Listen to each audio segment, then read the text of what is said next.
Have you ever felt it? That profound, quiet ache when the world seems to have gone to sleep, but you're still wide awake. You check your phone, no new messages.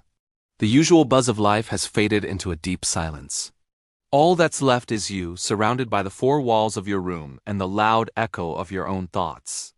This feeling, we call it loneliness. And for so long we've been taught to see it as a villain, a monster lurking in the shadows that we must run from. We're told it's a sign of being unwanted, of being left behind. We fill our schedules, surround ourselves with noise, and do anything we can to avoid being alone with ourselves. But have you ever stopped to wonder, what if we've gotten it all wrong? What if loneliness isn't the enemy we think it is? What if, instead of a void, loneliness is actually a space? A sacred, personal space that life carves out just for us. It's a pause button on the frantic pace of the everyday. Think about it. When we're with others, we're always playing a role. We're the funny friend, the responsible colleague, the supportive partner, the cheerful child. We're constantly performing, adjusting our masks to fit the scene. We explain our choices, we justify our feelings, we put on a brave face even when we're crumbling inside. We spend so much energy being what other people need us to be, but in loneliness, all of that falls away. The performance ends. The audience leaves, the masks come off. And for the first time in a long time, you get to meet the real you. The you that doesn't need to explain, doesn't need to pretend, doesn't need to be strong for anyone else.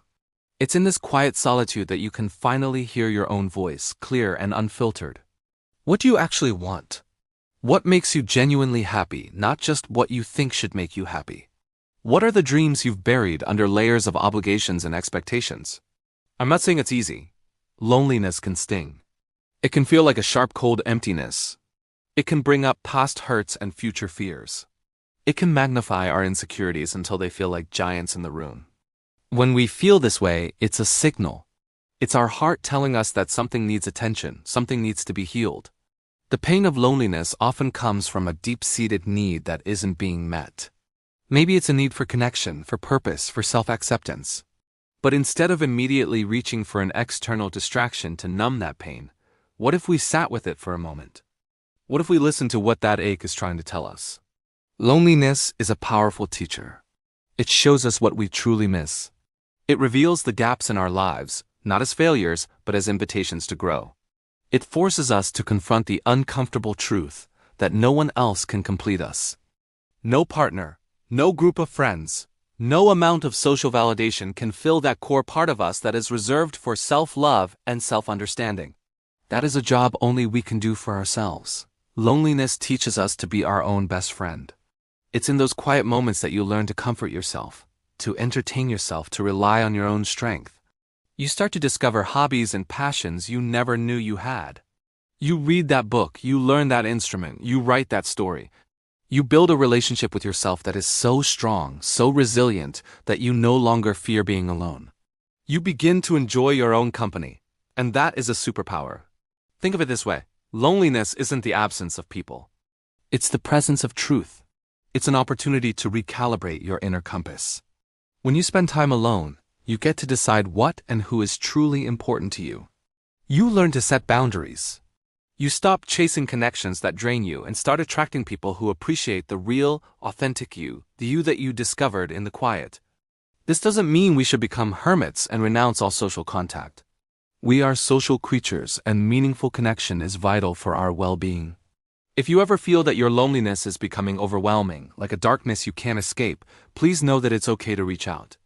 Talking to a friend, a family member, or a mental health professional is a sign of incredible strength. There are people who want to help you carry that weight. But the goal isn't to eliminate loneliness entirely. It's to change our relationship with it. It's to see it not as a punishment, but as a pilgrimage, a journey back to ourselves. Sometimes being alone is the only way we can learn how to come back to the world whole again.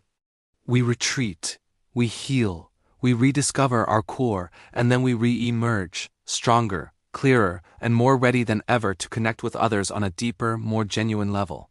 So the next time you find yourself alone, when the night is quiet and your phone is silent, try not to see it as a lack. See it as an invitation. An invitation to listen, to feel, to heal. To get to know the most important person in your life, you. Embrace the solitude. Let it be your sanctuary, your teacher, your guide. Because in learning to be with yourself, you learn the secret to being with the world. Thank you so much for watching and sharing this time with me. If this resonated with you, I'd love to hear your thoughts in the comments. Don't forget to like and subscribe for more conversations like this. Take care.